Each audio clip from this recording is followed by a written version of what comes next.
Welcome to the deep dive. Today we're getting into something maybe a bit surprising.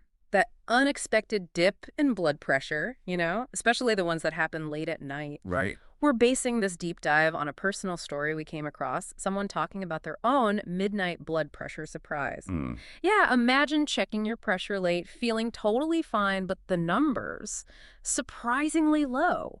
Like really borderline low normal, even after a few tries. that's fascinating. So our goal here is to kind of unpack that experience.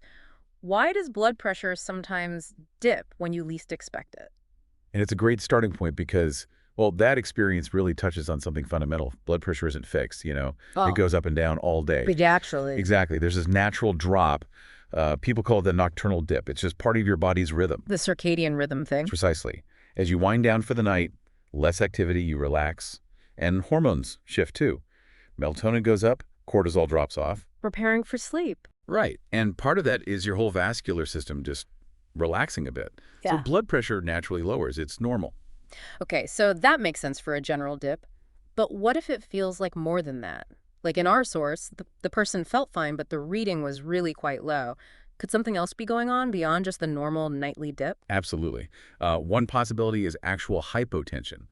Medically, that means blood pressure consistently under 90 over 60. Right, compared to the usual less than 120 over 80 benchmark. Exactly.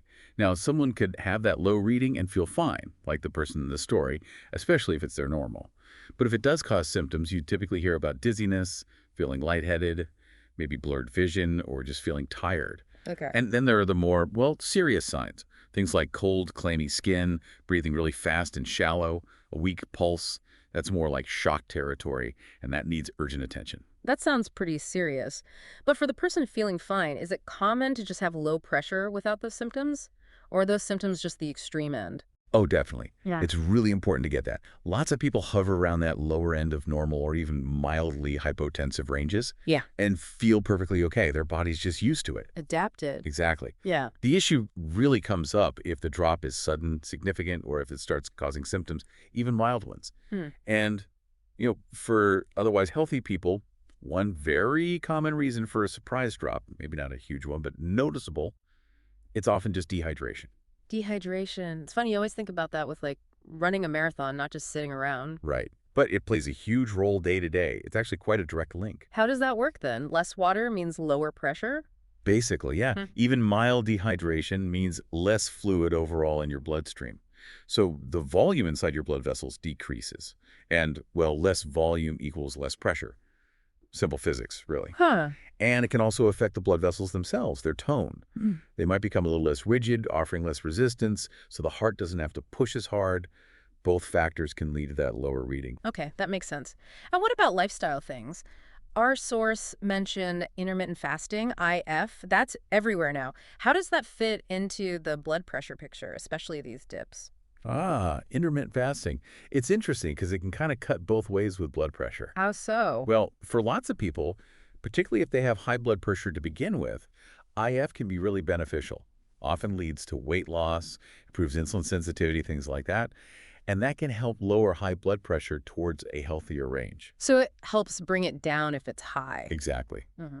But there's the flip side. If fasting goes on too long or isn't managed well, it can potentially cause hypotension, push it too low. Why is that? Just lack of energy. It's often tied back to hydration and electrolytes, Yeah. actually.